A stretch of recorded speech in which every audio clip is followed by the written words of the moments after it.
Heenan on commentary.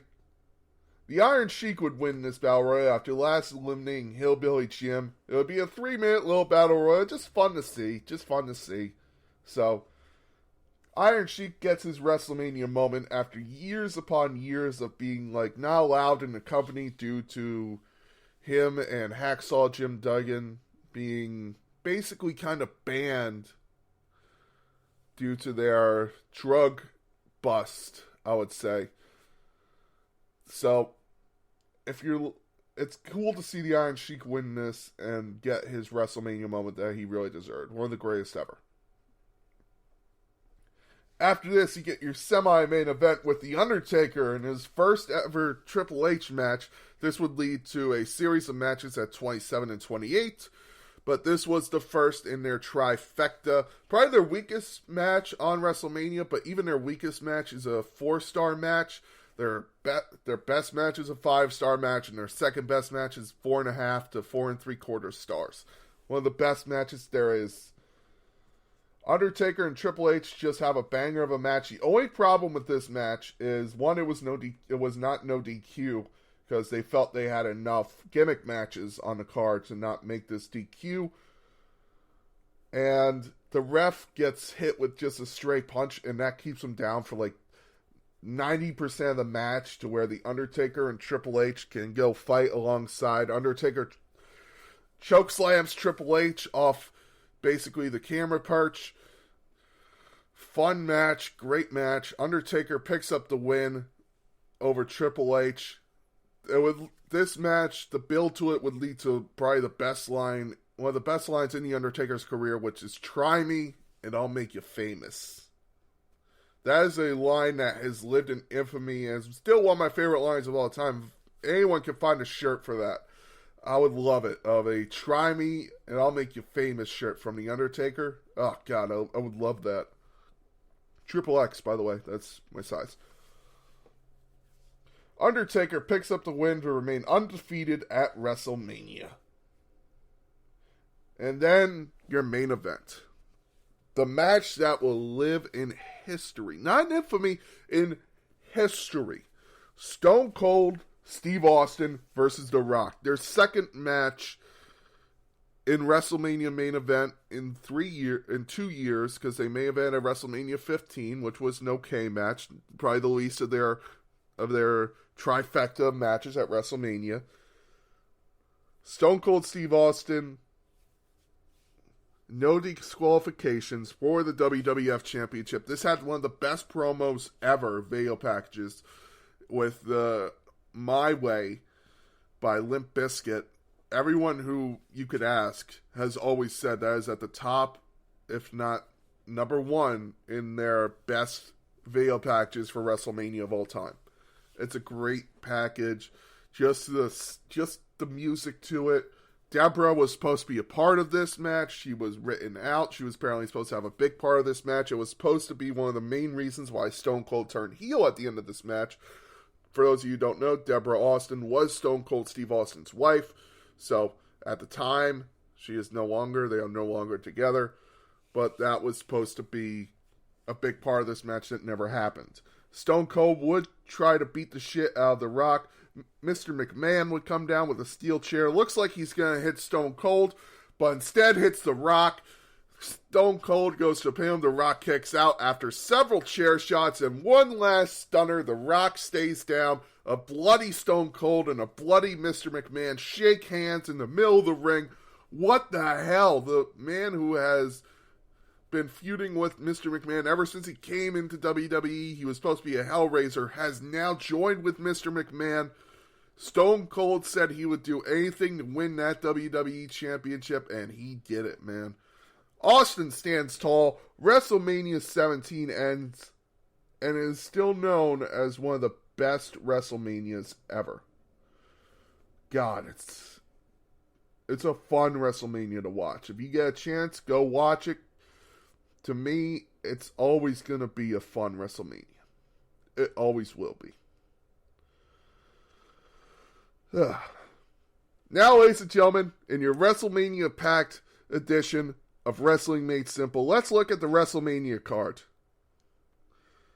The New Day versus Sheamus and Butch. The New Day are going to win, in my opinion. I think the New Day win. This match is yet to be announced. I think we'll get it. I don't know. Apparently, it's still on tracks backstage, according to Fightful. I don't know if it will happen, but if it does, it's one I'm looking forward to. Damian Priest versus Finn Balor for the United States Championship. Finn Balor will retain, in my opinion. I think it'd be stupid to take it off of him right now. Just announced last night, Omos versus Lashley. Omos will win this match, and Bobby Lashley will have a good match. It won't be a squash, but it'll be a quick match. And you'll probably have Gable Stevens come out and beat the shit out of Omos after the match. That's what I think will happen. Mcintyre versus Corbin. McIntyre's going to win this. There's no question in my mind. If Corbin wins this, then they're building him up for Undertaker level of a streak. Because he is undefeated at WrestleMania. He's never lost on the WrestleMania card. He's lost undercard, but apparently that doesn't count. The Usos versus Shinsuke Nakamura and Rick Boogs for the SmackDown Tag Team Champions. Usos pick up the win. I don't see him dropping to Rick Boogs and Shinsuke Nakamura. I don't know why. I just don't see it happening. The Street Profits versus RK Bro versus Alpha Academy for the Raw Tag Team titles. Well, I want to go with the Street Profits. I don't know. I see RK Bro retaining and then building up a split after WrestleMania. We then got Seth Rollins versus a mystery opponent. We all know it's Cody Rhodes. Cody Rhodes is going to win this match, ladies and gentlemen. Cody Rhodes is going to beat Seth Rollins at WrestleMania. We then got Pat McAfee versus Austin Theory. Pat McAfee picks up the win, in my opinion.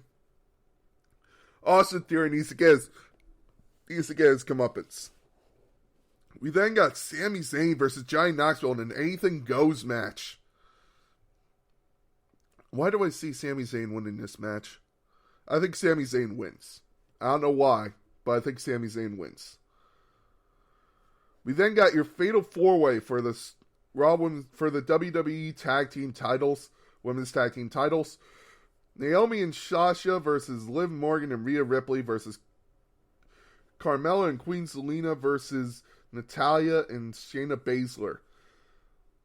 Naomi and Sasha are going to pick up the win here. I think that. I truly believe that. Kevin Owens with the KO show with special guest Stone Cold Steve Austin. Now, this really isn't a prediction. It's just what people are saying. I think Stone Cold will wrestle. I think it will lead to something. But look for Stone Cold to stand tall at the end of this segment in the main event of night one. Edge versus AJ Styles. Whoa! This is a show stealer right here, ladies and gentlemen. This is the show stealer. AJ Styles is going to win. AJ Styles is going to win, but it's going to be a good one. It's going to be fun. AJ Styles picks up the win. We then get The Miz and Logan Paul versus the Mysterios in a tag team match. Look for the Mysterios to pick up the win here. Logan Paul is going to perform, but Mysterios pick up the win. Raw Women's Champion Becky Lynch versus Bianca Belair for the Raw Women's Championship. Bianca Belair is going to pick up the win. And it's going to lead to Becky Lynch winning the Royal Rumble and going on to face Ronda Rousey for the SmackDown Women's Championship, giving away my SmackDown Women's Championship pick, which is next. So Ronda Rousey wins the SmackDown Women's Championship from Charlotte Flair. And Becky Lynch and Ronda Rousey will be one of the main events in WrestleMania 39. There we go. And finally, in your main event, so SmackDown Women's Championship, Ronda Rousey. In your main event, Brock Lesnar versus Roman Reigns for the WWE Unified Championship. Roman Reigns picks up the win. The Rock shows up after the match, and they have a stare down to signify that WrestleMania 39, it will be The Rock versus Roman Reigns. And that is my WrestleMania predictions, the WrestleMania card as it looks to me. Let me know if you guys see anything different, what your predictions are in the comments down below. Ladies and gentlemen, Triple H has called it a career. He has said he is done with wrestling. He will no longer be able to wrestle. So I compiled what I think are his top 5 matches. Let's kick it off with number 5, the Survivor Series 2002 Elimination Chamber match. A great match. It's a fun match to watch because Triple H doesn't win. It was during his reign of terror where he held the World Heavyweight title like Gollum with a fucking ring. Shawn Michaels would win this match, and it would be Triple H's kryptonite of him versus Shawn Michaels. Shawn will always come out on top. Triple H would have a great match here, and it would create the Elimination Chamber, which in my opinion is the best match WWE has to offer. I love that. That is my favorite match. So, that one is number 5. Number 4, Triple H versus Shawn Michaels 2002 an unsanctioned match. Triple H would beat the crap out of Shawn Michaels. Shawn Michaels would say he is not medically cleared, but he would be for SummerSlam, and he was not. Triple H would then say an unsanctioned match would be the way to go, and these two would tear the house down in 2002 SummerSlam, man. These two would tear the house down. Of course, why wouldn't they? Number 3, the no-holds-barred match at WrestleMania 27. In a card that had no great matches except for one, this was the one that stood out. It was the match that stole the show.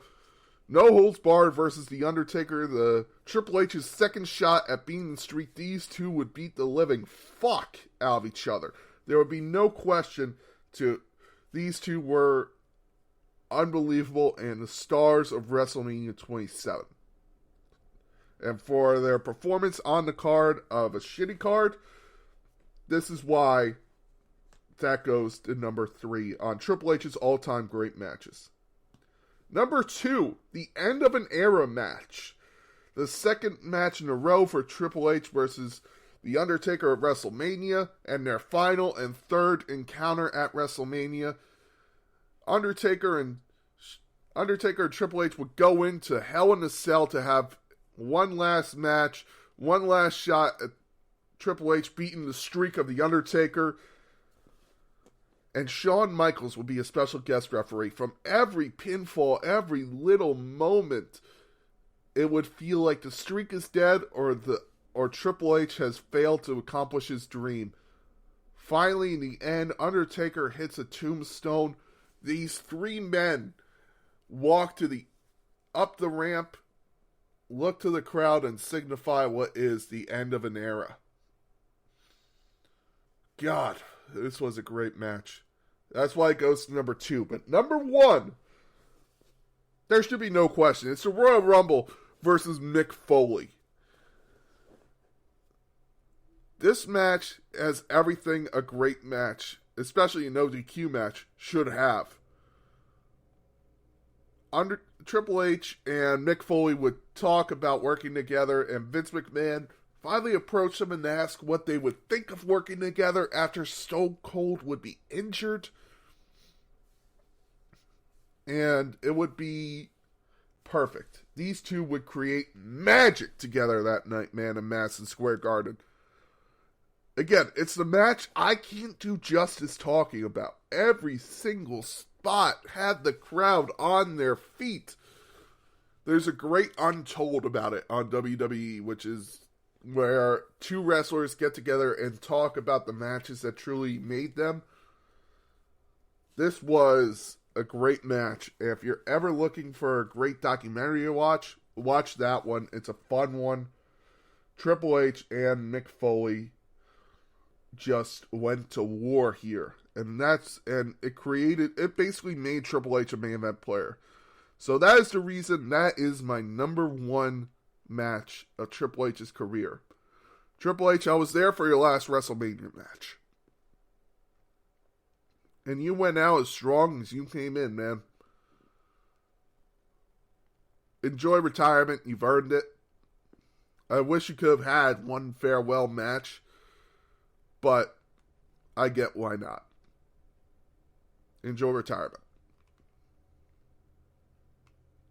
And now, ladies and gentlemen, it is time for your